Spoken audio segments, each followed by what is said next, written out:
কাপোৰৰ টোপোলাটো বান্ধি লৈ আমি আটাইকেইটা আহি গাড়ীত বহিলোঁ। মানে আমি আজি ক'লৈ গৈ আছোঁ গেছ কৰকচোন। ৰ'ব, নালাগে তেওঁ গেছ কৰিব, মোৰ ভিডিঅ'টো শেষলৈকে চালে আপোনালোকে নিজেই গম পাব। এইফালে আকৌ আহি থাকোঁতে বগা আৰু নীলা ৰঙৰ এই ডাঙৰ ইণ্ডাষ্ট্ৰিটো দেখিলোঁ। এই ইণ্ডাষ্ট্ৰিটো কিহৰ হয় জানেনে বাৰু? ময়ো জনা নাছিলোঁ, আজিহে জানিছোঁ। মানে এইটো হৈছে লাক্স চাবোন আৰু ফেয়াৰ এণ্ড লাভলী ইণ্ডাষ্ট্ৰি। ইয়াৰ পৰাই গোটেই অসমতে চাবোন আৰু ফেয়াৰ এণ্ড লাভলীৰ ছাপ্লাই হয়। এইখিনিতে আপোনালোকক জনাই দিওঁ আমি আজি ক'লৈ গৈ আছোঁনো। আমি আজি আচলতে আহিছোঁ অৰুণাচল প্ৰদেশলৈ। এইফালে আমি আহি পালোহি আছাম আৰু অৰুণাচল বৰ্ডাৰ। মহা আৰু মানুহজন গৈছে পাছ ল'বলৈ, আমিও কিবা কিবি খাবলৈ বুলি কিনি ল'লোঁ। ময়ো আকৌ এই বেগটো লৈ ল'লোঁ আৰু আমি লাহে লাহে অৰুণাচললৈ বুলি আগবাঢ়িলোঁ। অৰুণাচলত আহি আমি প্ৰথমতে চালোঁ গল্ডেন পেগোডা টেম্পল। মন্দিৰটোৰ একেবাৰে হাইলা সোণৰ দৰে। ব'লকচোন আপোনালোকক মন্দিৰটোৰ ভিতৰলৈকে লৈ যাওঁ।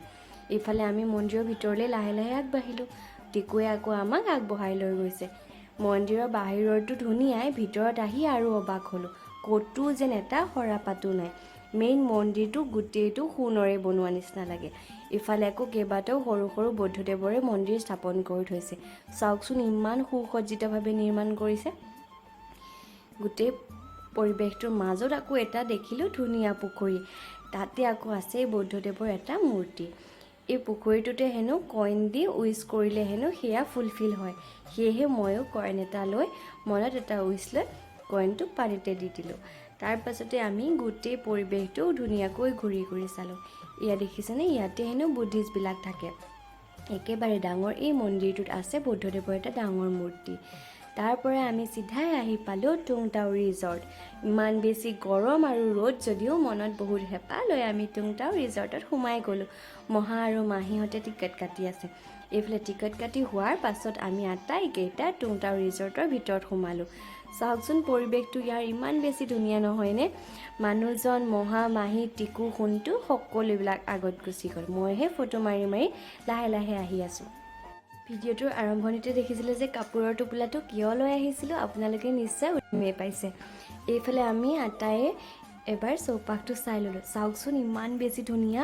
গৰম আৰু ৰ'দত মানুহবিলাকে ইয়াতে গা ধুই ইমান যে ভাল পাইছে। এইফালে আকৌ পানীৰ মাজতে ইমান ধুনীয়াকৈ এনেকৈ বহি কিবা কিবি খাবলৈ বুলি টেবুলবিলাকো বনাই থৈ দিছে। আৰু ইফালে আমি ধুনীয়াকৈ ঘূৰি ঘূৰি গোটেই চাৰিওপাশটো চাই লৈছোঁ। ইয়াতে মানুহবিলাকে জঁপিয়াই জঁপিয়াই গাও ধুই আছে। তাৰ পাছতে আমি আকৌ এইফালে ময়ো কাপোৰ চেঞ্জ কৰি আহি পানীত নামি দিলোঁ।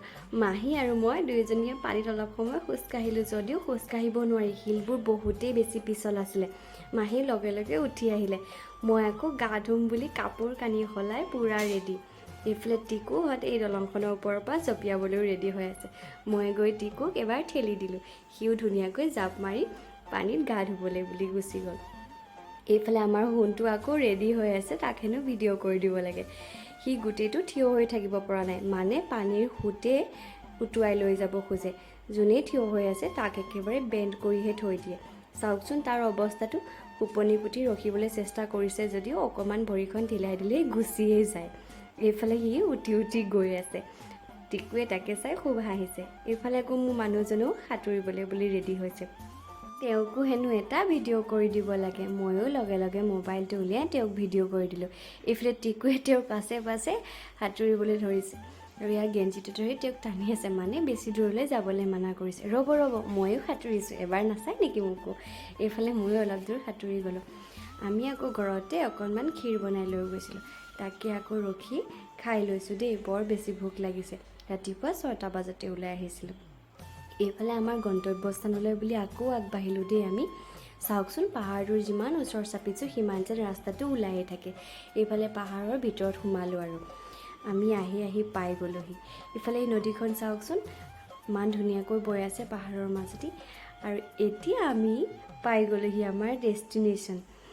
এই দলংখন লগতে পাহাৰটো আৰু ওপৰৰ আকাশখন লগতে মেঘখিনি। চাওকচোন ইমান ধুনীয়া কম্বিনেশ্যন নহয়নে?